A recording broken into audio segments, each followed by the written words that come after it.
이사야 선지자가 예언한 대로 주님은 범죄자 중 하나로 헤아림을 받았습니다. 무죄하신 분, 인간의 몸으로 취하시고 이 땅에 오신 하나님께서 사람들에 의해서 범죄자로 취급받았습니다. 우리 같으면 억울해서 잠을 못 잘 겁니다. 우리가 어떤 존재입니까? 우리의 자존심과 자만심과 교만함이 얼마나 강철같이 굳건한지 우리는 분명히 직시해야 할 것입니다. 나라는 존재가 얼마나 죄악 덩어리인지 솔직하게 인정할 수 있어야 합니다. 하나님 앞에서 인간이 얼마나 자고한 존재인지 오죽하였으면 하나님이 이 목이 곧은 녀석들아 하고 질타하셨겠습니까?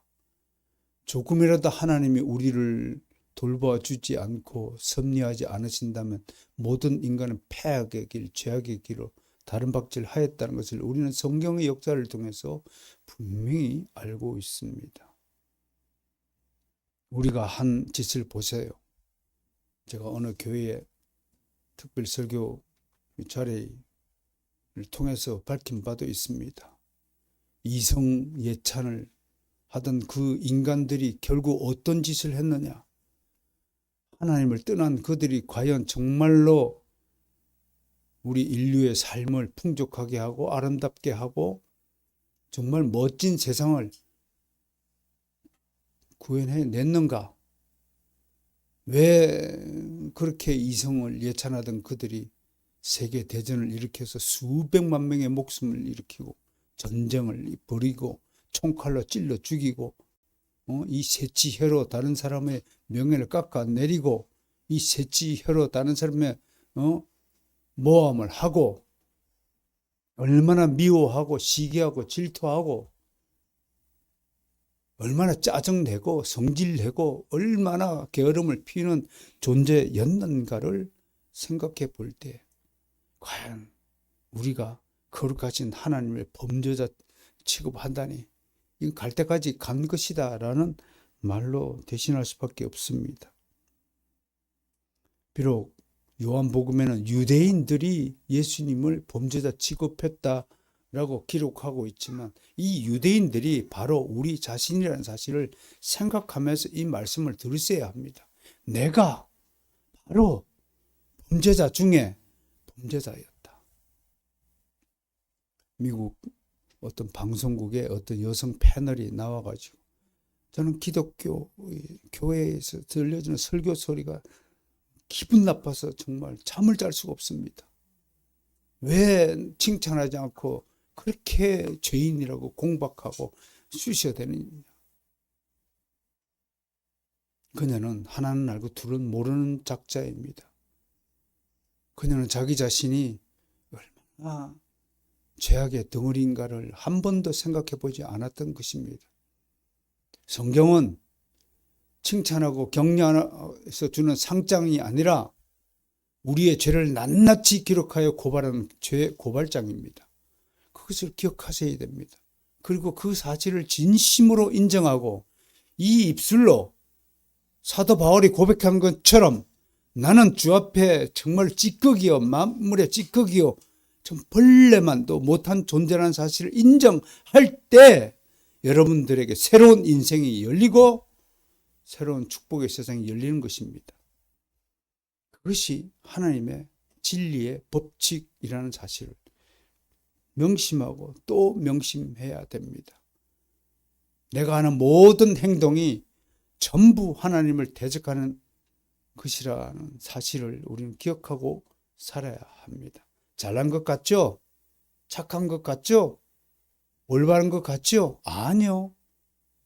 결국 나의 영광을 위해서, 나의 유익을 위해서 행하는 것들 뿐이라는 사실을 성경은 시종일관 우리에게 고발하고 있습니다. 그 소리가 듣기 싫어서 지옥에 가는 겁니다. 그 소리가 나의 폐부를 찌르고 나의 양심을 바로 세우고 나에게 회개의 눈물을 일으켜서 무릎을 꿇게 무릎을 꿇는 그 사람만이 천국에 가는 것입니다. 어떻게 인간이 하나님을 범죄자로 취급할 수 있단 말입니까? 그것은 예수님을 세상의 찌꺼기 같이 여긴다는 공공연한 선포였습니다. 그러나 유대인들의 이 악의적인 행동은 오직 메시아의 예언을 성취하기 위한 수단에 불과했다는 것입니다. 놀랍죠? 우리가 보기엔 유대인들의 이 악의적인 행동을 말미암아 예수님이 처참한 지경에 빠진 것처럼 보이지만 이것까지도 하나님이 모든 인류를 구원하기 위한, 즉 대속 제사, 대속 행위 희생을 위한 예고 작정의 한 수단이었다는 것을 알게 되는 것입니다. 이런 이야기를 교회가 아니면 우리는 들을 수 없습니다.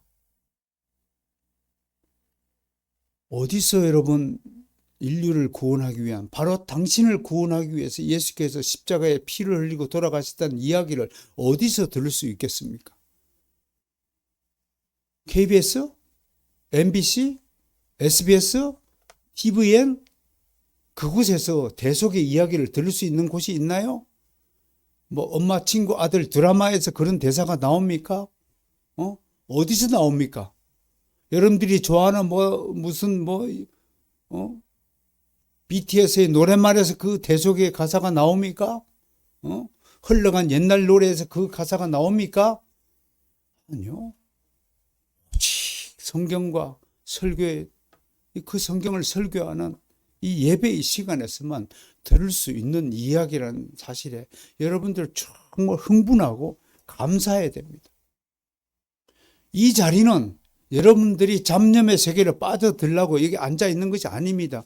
그렇게 잡념에 빠지도록 있으라고 하나님께서 여러분을 이 자리로 초청한 것이 아닙니다. 여러분들은 온 마음과 뜻과 힘과 능력을 영원히 다 하여서 하나님의 말씀에 집중해야 합니다. 오늘 이 본문 말씀을 통해서 나에게 무엇을 말씀하시는가에 대해서 집중할 수 있는 그 능력이 바로 성령께서 여러분에게 주시는 능력이라는 사실을 믿으시길 바랍니다. 그렇지 않고 자꾸 헤매면 여러분 성령의 사람이 아닙니다. 내년부터 성령론을 제가 한 3년간에 걸쳐서 특강할 계획을 잡고 벌써 저는 준비하고 있습니다. 무릎 꿇고 기도하였습니다. 우리 바로선 개혁교회 성도들 중 한 사람도 잃지 않고 성령의 사람이 될 수 있도록 축복해달라고 제가 기도합니다. 성령의 사람이 어떤 사람인지를 깨닫게 해달라고 기도합니다. 우리가 얼마나 세상을 좋아하는 사람인가를 깨닫게 해달라고 기도하였습니다. 여러분, 우리가 얼마나 세상을 좋아합니까? 얼마나 세상에 달콤한 유혹거리가 많습니까? 놀거리가 많습니까? 즐길 거리가 많습니까? 하나님이 주시는 영적인 양식을 먹는 것은 거절하고 우리 집도 어떻게 족발시켜 먹었습니다. 얼마나 맛있는 음식이 많습니까? 그러면서도 솔직히 그걸 먹으면서 이 족발을 좋아하는 마음만큼 하나님의 성경의 말씀을 좋아하는 우리 성도가 되었으면 좋겠다고 제가 기도하였습니다. 족발보다도 성경 말씀을 더 맛있게 먹을 수 있는 사람이 될 때 그 사람을 우리가 성령의 사람이라고 하는 것입니다. 어떻든 드디어 주님은 그 행악자 사이에서 십자가에 못 박히셨네요. 이 가련한 때, 고통의 절정에 오를 때도 누가는 주님께서 강도 중 한 사람을 구원하신 일을 멈추지 않았다고 보도합니다. 죽는 그 순간까지 주님은 하나님께서 택하신 자를 구원하기 위해서 일을 하셨다는 겁니다. 우리는 어떨까요? 죽는 그 순간에 죽기 싫다고 살려달라고 소리칠 겁니다. 나 살려달라고. 주님께서 십자가에 달려져서 나 살려달라고 한마디라도 하신 적이 있나요? 마태, 마가, 누가, 복음부터 시작해서 요한복음에 이르기까지 세상의 모든 역사가의 기록에 이르기까지 예수님이 마지막 죽는 순간에 살려주세요라고 소리친 적이 있나요? 없습니다. 주님은 오직 죽는 그 순간까지도 강도 두 사람 중에 한 사람의 회개를 들으시고 오늘 네가 나와 함께 낙원에 있으리라 하고 구원의 말씀을 해주셨습니다. 아무튼 예수님이 십자가에 달리셨네요. 누구보다 요한이 이 사건을 상세히 우리에게 전합니다. 그것은 사복음서 기자 가운데 요한만이 십자가에 못 박히시는 장면을 목격했기 때문입니다. 아마 저는 요한복음이 마태, 마가, 누가 복음이 있음에도 불구하고 마지막 돌아가시기 전에 90년에서 95년 사이에 또는 95년에서 98년경에 돌아가셨다라고 이렇게 추정합니다만 돌아가시기 전에 요한복음을 기록한 것은 마태, 마가, 누가는 십자가 생을 직접 목격하지 못했지만 자기는 그 현장에 있었던 사람이니까 더 사실적인 기록을 남겨야 되겠다라는 동기에서 요한복음을 기록하지 않았을까라고 생각을 해보는 겁니다. 그 십자가 처형 현장에는 여러 여인과 그 자리에 있었던 요한이 함께 있었습니다. 그리고 요한은 자기 이름을 기록하고 있는 대신에 주님께서 사랑하신 제자로 표기합니다. 이런 표현에는 모든 사건의 주체는 자신이 아니라 주님이라는 것을 강조하는 의도가 깔려 있습니다. 요한은 십자가 사건에서 자신은 철저히 감추고 오직 주님께서 하신 말씀과 행동만을 기록하고 있습니다. 참 멋지죠, 이런 거. 멋지죠. 저도 신학교 공부할 때 여러 선생님들을 보좌 해본 적이 있습니다. 한때는 선생님의 글들을 거의 제가 다 써서 드릴 만큼 특히 저서들 써 드릴 때 그럼에도 선생님은 나의 이름 세 글자 한 번도 기록해 주지 않으실 때 조금 섭섭한 마음이 있었습니다.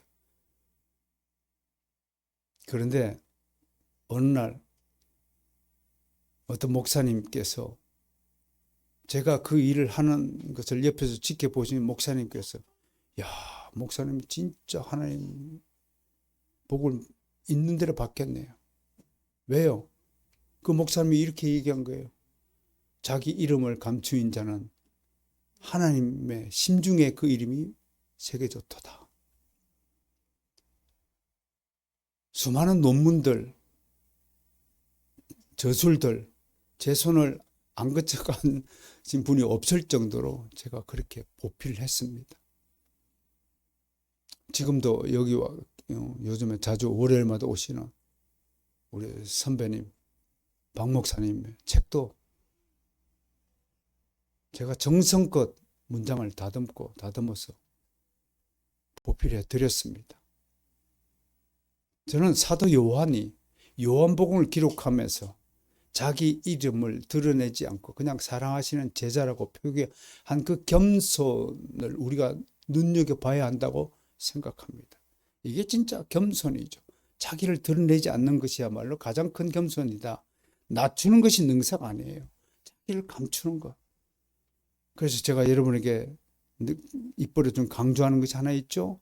여러분은 하나님과 여러분 자신만이 아는 비밀 한 가지씩을 가지고 있습니까? 오른손이 하는 것을 왼손이 모르게 하는 일이 혹시라도 있습니까? 그렇지 않고 내가 하는 일 모든 사람들이 다 알아주길 바라고 엄마 아빠 내가 했어. 선생님이 그거 제 건데요. 제 작품인데요. 내 건데요. 하는 그 옹졸한 자세를 버리지 못한다면 여러분은 아직 겸손의 위치에 오르지 못한 분입니다. 겸손은 요한처럼 자기를 감추는 겁니다. 내가 했지만 내가 했다고 굳이 강조하지 않고 입을 다물고 있는 침묵의 그 상태를 말하는 겁니다. 허리를 숙여서 인사하는 것이 겸손, 진정한 의미가 아닙니다. 사도 요한의 겸손을 오늘 우리는 봐야 합니다.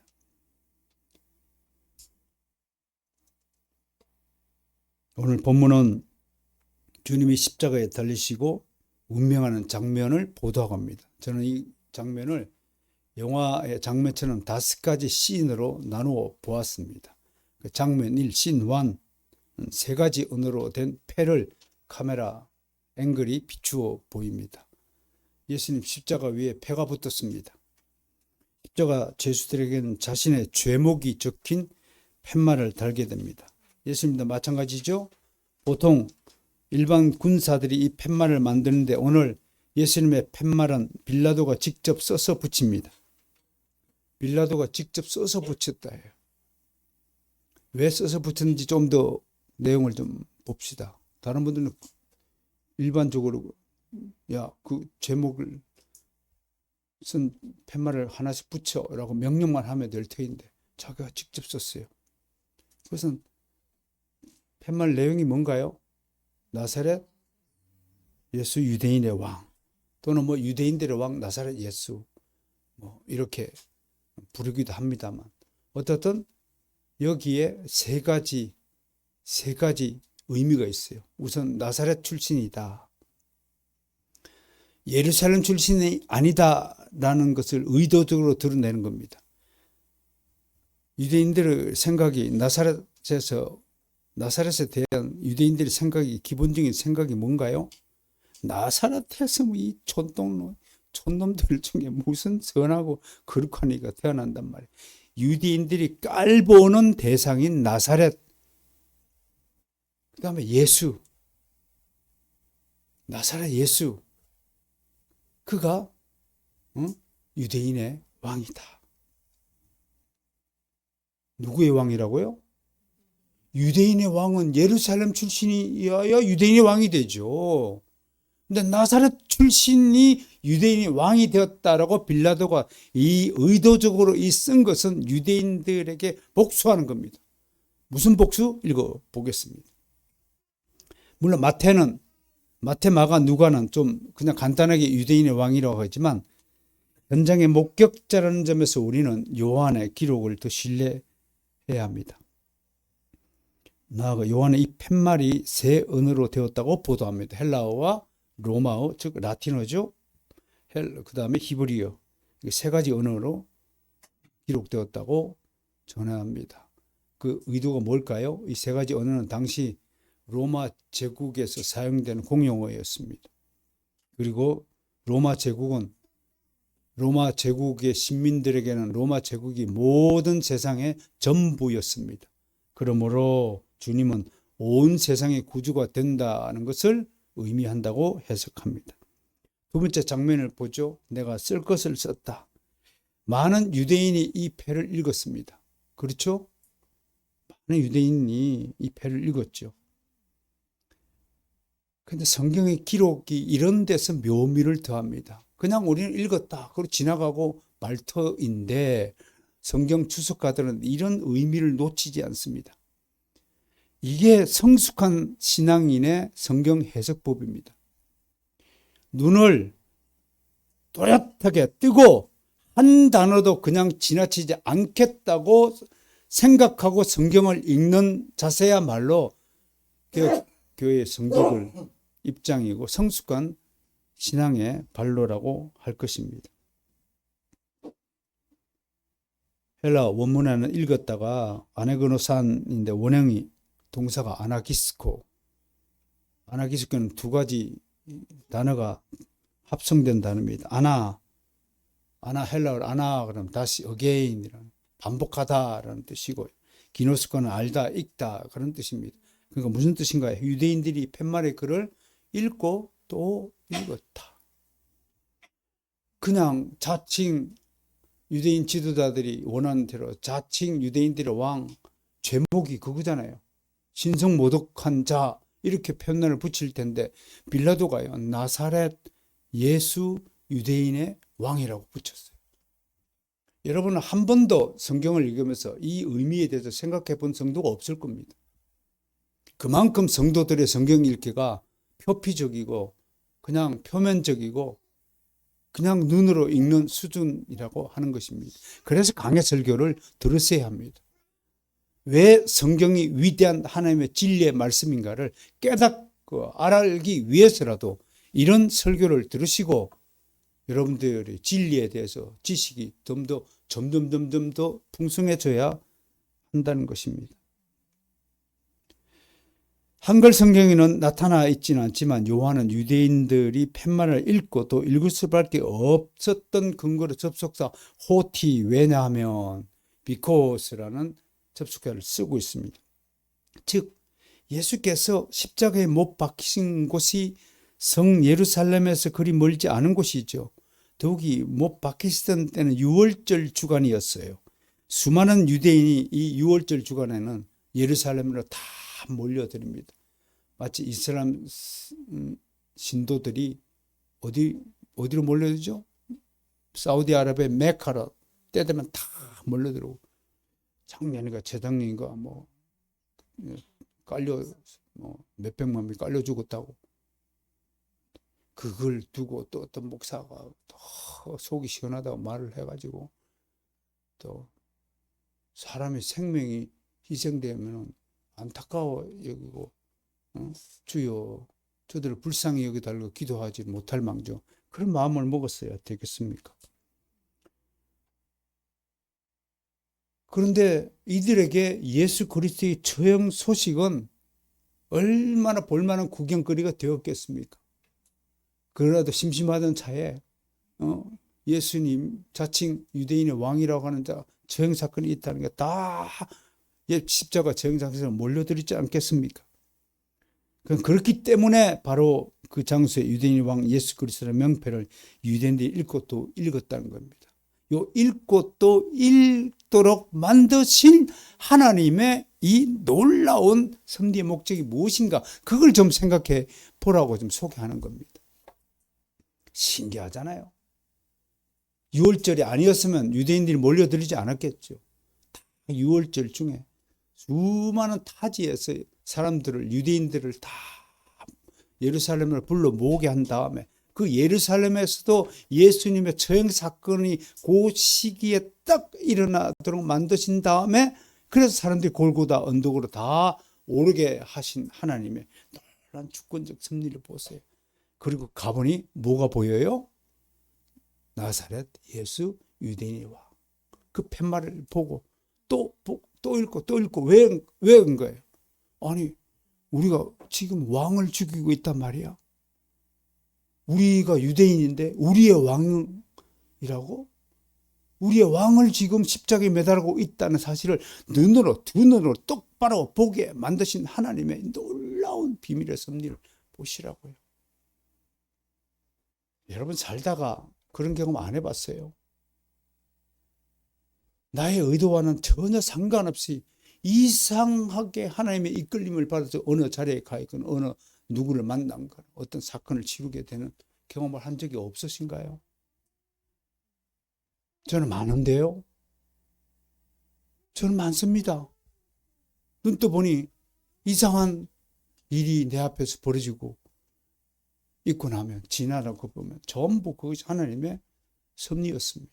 이곳으로 우리 교회를 이곳으로 이끌어 주신 하나님 얼마든지 저는 증언할 수 있겠습니다. 그들 가운데 어떤 이들은 그 팻말을 읽고 속으로 우리가 우리 왕을 죽이고 있구나라고 한탄하는 사람들도 있지 않았을까 생각을 해봅니다. 세 번째 카메라 앵글을 봅시다. 장면을 무슨 장면을 붙이냐면 자칭 왕이라 쓰라. 누가 이렇게 얘기하죠? 유대인 지도자들이 빌라도가 쓴 팻말의 글이 마음에 들까요? 안 들까요? 안 들죠. 제목이 뭐예요? 자칭 왕이라고 한 것이 예수님은 한 번도 내가 왕이라고 말씀한 적이 없어요. 이들이 제목을 만들어 낸 거죠. 내가 실제로 그런 범죄를 지어서 그 제목이 붙었다면 억울하지 않겠죠. 나는 한 번도 그런 말을 한 적이 없는데 이들이 제목을 만든 거잖아요. 대제사장을 비롯한 지도자들은 이것이 마음에 걸렸습니다. 그래서 그들은 빌라도에게 유대인들이 왕이라고 쓰지 말고 다만 그 사람이 내가 유대인들의 왕이다라고 말하였다라고 쓰라고 요청했습니다. 실상 예수님은 한 번도 자신을 일러 내가 왕이다고 말씀하지 않았는데도 말입니다. 더욱이 원문에는 대제사장들이 이르되라고 하는데 이 단어 엘레곤, 일반적으로 말하다라는 뜻의 레고의 3인칭 복수 단어로서 복수를 했다는 것은 말하다 한 번에 끝나지 않고 두 번, 세 번 계속해서 말하다기 때문에 복수형으로 쓰였다는 것입니다. 그래서 유대인들이 다시 쓰세요. 다시 쓰세요. 아니 저 제목을 다시 쓰라니까 계속 집요하게 빌라도에게 요청했다는 것을 말합니다. 저는 이것을 조르고 졸랐다라고 오늘 여러분에게 소개합니다. 또 여기서 간단하게 넘어가지 못하는 것은 헬라어 원문의 묘한 대조입니다. 무슨 대조예요? 유대인들의 대제사장과 유대인들의 왕이라는 이 단어 묘하게 사도 요한이 기록으로 대조하는 기록으로 우리에게 남겨두었습니다. 이것은 유대인들의 대제사장들이 예수님을 스스로 왕으로 부르기를 거부함으로써 결과적으로 하나님 나라의 역사에서 이들은 누구를 거부한 겁니까? 예수 그리스도를 부인하는 결과를 맞이한 것입니다. 만약 그들이 참된 하나님의 대제사장이었다면 어찌 메시아이신 예수 그리스도를 거부할 수 있겠습니까? 결국 그들은 예수님이 자신들이 기다리던 메시아이자 그리스도심을 분명히 알고 있었음에도 그 사실을 공개적으로 거부함으로써 여러분 이게 주목해야 하세요. 그렇게 하면 안 되는 줄 알면서도 하는 것이 가장 더 큰 죄악이다. 죄악도요, 이 경한 것이 있고 무거운 것이 있습니다. 중한 죄가 있고 경한 죄가 있습니다. 죄 중에서 여러분 고범죄가 뭐죠? 고범죄가 뭘까요? 알면서도 저지른 죄를 고범죄라고 그래요. 이 고범죄는 철저히 회개하라고 성경에서 선지자들이 우리에게 요구합니다. 씻어야 된다고 말합니다. 그래서 어린아이들이 모르고 저지른 일반 자범죄는 용서받을지라도 특히 신앙 교회에서 중책을 맡은 사람, 목사들에게 하는 말이겠죠. 목사가 고범죄를 범할 때는 하나님께서 엄청난 심지어 죽음까지도 각오하는 생각을 벌을 받을 각오를 해야 된다는 것이 사실입니다. 예수님을 메시아이자 그리스도임을 분명히 알고 있었음에도 그 사실을 공개적으로 거부함으로써 자신들 진짜 대제사장이 아닌 것을 스스로 증명하고 말았습니다. 네 번째 장면, 내가 쓸 것을 썼다. 대제사장들의 떼쓰기는 참으로 졸렬합니다. 빌라도는 조금 전까지 자신의 의견과 뜻을 완전히 묵살한 대제사장들이 얼마나 얄미웠겠어요. 이 사람 무죄하다. 아무 난 죄를 발견하지 못했다. 그럼 한두 번 조르다가 그래도 한 번만 더 심사를 해 주시죠. 그래도 내가 죄가 없다. 이거는 로마 법정에서 다룰 제목이 아니다. 데리고 가라.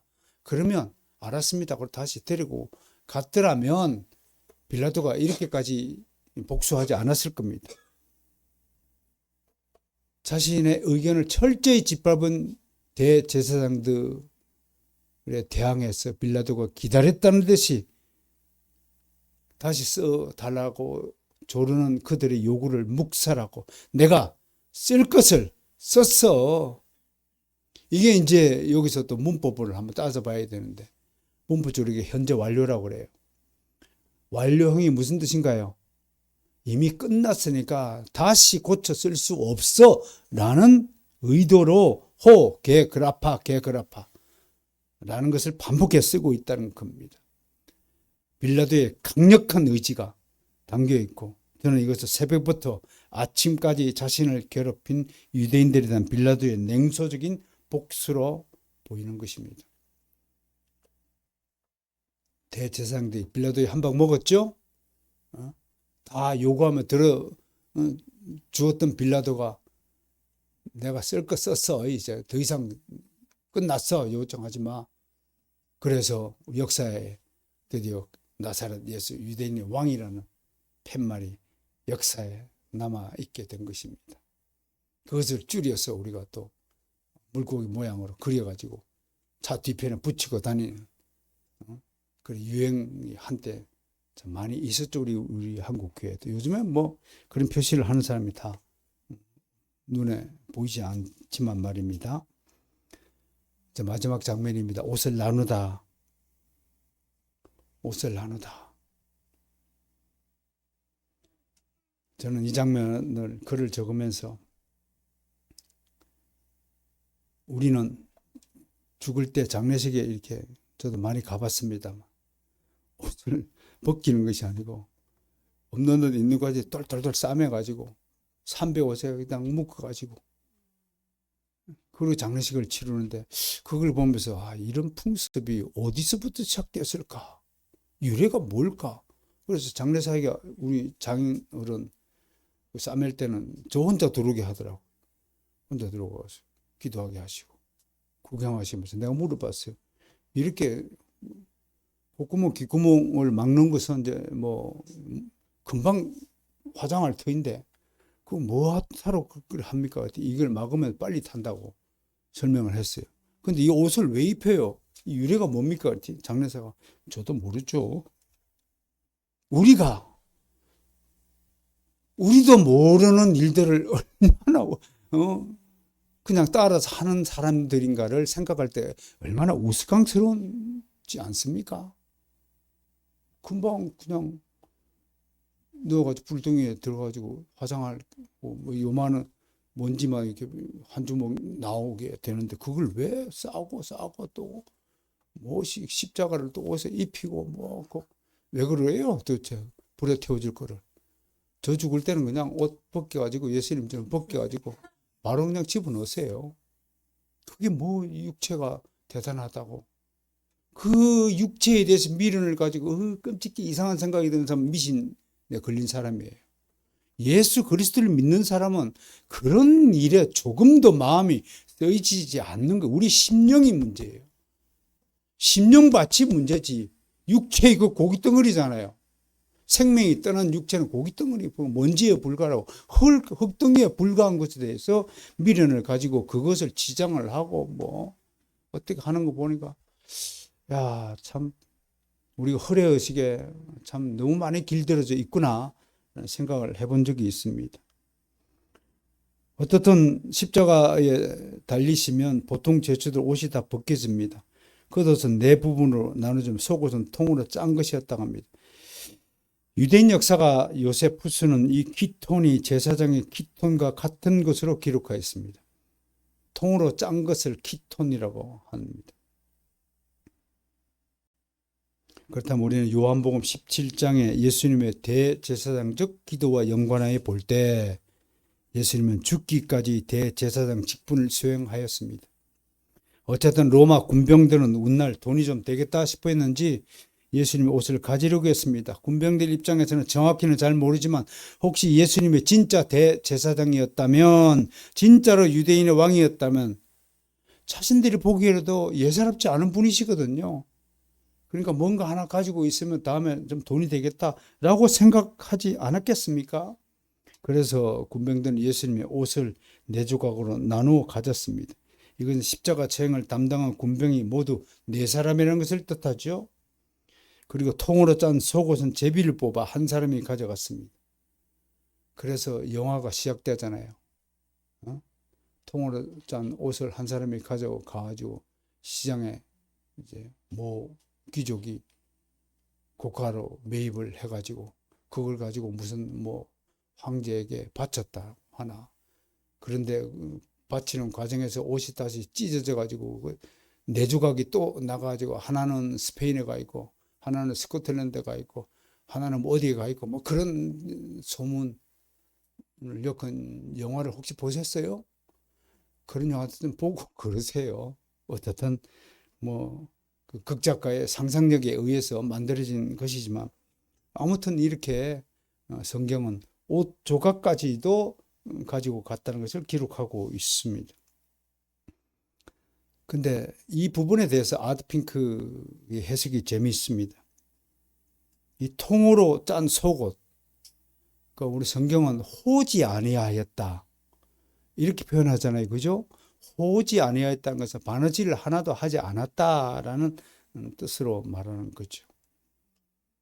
네, 이 통으로 짠 그 옷의 상징성 의미를 주의 행실의 일관성과 깨어짐 없는 완전성을 암시한다라고 풀이했습니다. 굉장히 아주 영적인 해석으로 한번 여러분에게 소개해 보았습니다. 자, 여기서 우리는 성경이 주님의 옷에 대한 비유를 어떻게 묘사하고 있는가를 알아야 합니다. 즉, 그리스도의 의는 성경에서 옷과 관련하여 자주 등장하고 있습니다. 그래서 그리스도의 의의 옷을 입으라라고 우리에게 권면하고 있지 않습니까? 공의의 겉옷을 입으라 이사야 선지자가 그렇게 말했고요. 누가는 돌아온 탕자의 비유를 통해서 아버지께서 모든 방탕한 아들 각자에게 제일 좋은 옷을 입히심을 증언하고 있습니다.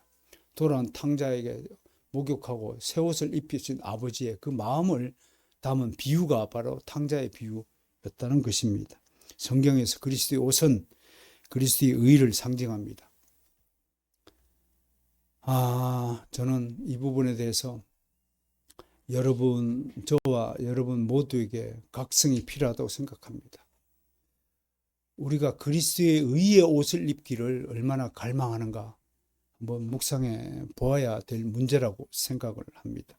날씨 추워지니까 옷을 이제 두꺼운 옷 입기를 당연히 두꺼운 옷을 찾아서 입어야 되지만 그 두꺼운 옷 안에 항상 통으로 짠 그리스도의 속옷을 함께 입기를 한번 촉구해 보는 것입니다. 우리는 이런 일이 이미 구약 성경에 예언된 것임을 잘 알고 있습니다. 시편 22편 18편은 저희가 내 옷을 나누고 내 옷을 제비 뽑나이다. 그러나 단순히 제비를 뽑아 나누어 가졌다는 차원에서만 머물러서는 안 됩니다. 이러한 일의 배후에 무엇이 있는가를 살펴야 됩니다. 잠언서를 소개합니다. 함께 읽을까요? 제비는 사람이 뽑으나 모든 일을 작정하기는 어깨에 있느니라. 잠언서 19장 16절 혹시 기억나시나요? 사람이 그 모든 것을 계획할지라도 그 걸음을 인도하신 분은 여호와 하나님이시다. 작정하시고 모든 계획을 이루어 가시는 하나님 되심을 믿으시기를 바랍니다. 오늘 본문 말씀 그리스도의 옷 가지고 한번 정리해 보시면서 그리스도의 의의 옷을 입으라라고 하시면서 제가 세 가지 교훈으로 여러분에게 정리하여 소개하고자 합니다. 옷 하나까지 나누어 가지는 것들 모두가 구약 성경에 예수 그리스도가 십자가에 못 박히시기 1000년도 더 되는 시점에부터 하나님이 예고해 두셨듯이 우리의 구속을 위해서는 하나님의 치밀한 계획이 세워져 있었다는 것을 알아야 됩니다. 우리가 오늘 아침 무슨 옷을 입고 아침 무슨 음식을 먹고는 우리의 자유에 맡겨졌지만 우리의 구원에 관한 일에서만큼은 하나님은 철저한 계획과 설계를 다 세밀하게 해 두셨다는 것을 알아야 됩니다. 그래서 이런 제비뽑기 같은 것들도 다 예언해 두신 것이다. 하나님은 이 모든 상황의 주인이 되신다. 이걸 좀 오늘 깨달았으면 좋겠습니다. 따라서 합시다. 하나님은 내 모든 상황을 아십니다. 내 모든 상황을 통치하십니다. 내 모든 상황을 은혜의 자리를 겁니다. 이것을 믿으시면 섭리의 하나님을 굳게 믿게 되는 신앙을 가지게 될 겁니다. 어쨌든 하나님은 이 네 가지 조건을 조직신앙에서 맨날 강조하는 겁니다. 따라서 인간 안에서 인간과 함께 인간을 통해 그 다음에 인간을 위해 일하십니다. 이 사실을 믿으시길 바랍니다. 두 번째 하나님의 말씀은 한마디도 어긋남이 없음을 알아야 합니다. 하나님의 말씀은 한 톨도 땅에 떨어지지 않는다고 하셨죠. 그죠? 만약에 하나님께서 여러분에게 하신 약속이 있다면 그 약속은 영원 무궁토록 지켜질 것입니다. 저에게 주차의 축복을 내리신 하나님은 단 한 번도 그 약속을 어긴 적이 없습니다. 한때 하나님 재물의 축복을 안 주고 겨우 주차의 축복을 주셨습니까? 그런데 차가 많아지고 저희가 신학교 다닐 때는 승용차를 자가용을 가지고 있는 사람을 엄청 부러워했잖아요. 사람들은 무슨 돈이 있어서 집에다가 차를 주차해놓고 사냐 하던 시절이었습니다. 요즘 애들은 뭐 상상도 못한 시절이죠. 그러니까 우리가 더 건강한 거죠. 우리는 이제 걸을 수밖에 없으니까 걸어 다니잖아요. 축으로 걸어 다니고 쌍문동에서 배저고등학교까지 걸어 다닐 수밖에 없던 상황 속에서 저 같은 하나님의 자녀를 하나님의 친히 키우시고 먹이시고 재우시고 입히시고 하지 않았습니까? 저를 부르실 때 너는 내 아들이라 그 따뜻한 음성의 목소리가 지금도 귀에 생생한 것 같습니다. 네가 물 가운데 불 가운데 있을지라도 골짜기 깊은 골짜기 늪에 빠질지라도 내가 너를 지킬 것이다. I will keep you 라는 그 약속의 말씀을 지금도 잊지 않습니다. 그래서 저는 어제도 마스터스 회의를 하였지만 저는 마스터스 사역이 하나님의 일이라고 굳게 믿습니다. 초대교회 때 사람들은 금방 예수님이 다시 재림할 줄 알았어요. 그래서 부활과 재림을 많은 교부들이 설교하고 강조하였습니다. 교회마다 내일 오십니다. 곧 오십니다. 그랬던 주님이 아직도 안 오고 계세요. 우리가 보기에는 2000년 동안 기다려서 엄청 기다렸는데 겨우 주님의 입장에서는 한 이틀쯤 지체된 거. 3일째 되면 오시리라고 믿습니다. 3000년 때 되면 이제 인간들이 더 이상 인간이 아니고 거의 짐승처럼 될 것으로 제가 보기 때문에 그때쯤 되면 이제 인간 세상을 다시 구축하기 위해서 예수님이 재림하지 않을까 생각합니다. 이런 예수님의 약속의 말씀은 하나도 어긋남이 없음을 믿으시길 바랍니다. 그래서 제가 마지막에 뭐라고 그랬어요? 따라서 그냥 믿자. 저는 그냥 믿는 사람이 가장 복된 사람이라고 생각합니다. 믿음의 일, 물론 일상생활을 사람들이 따질 것은 따져야죠. 예를 들어서 물건값을 치를 때 10,000원짜리를 20,000원으로 받는다면 따져야죠. 왜 10,000원을 안 받고 20,000원 받습니까? 따져야죠.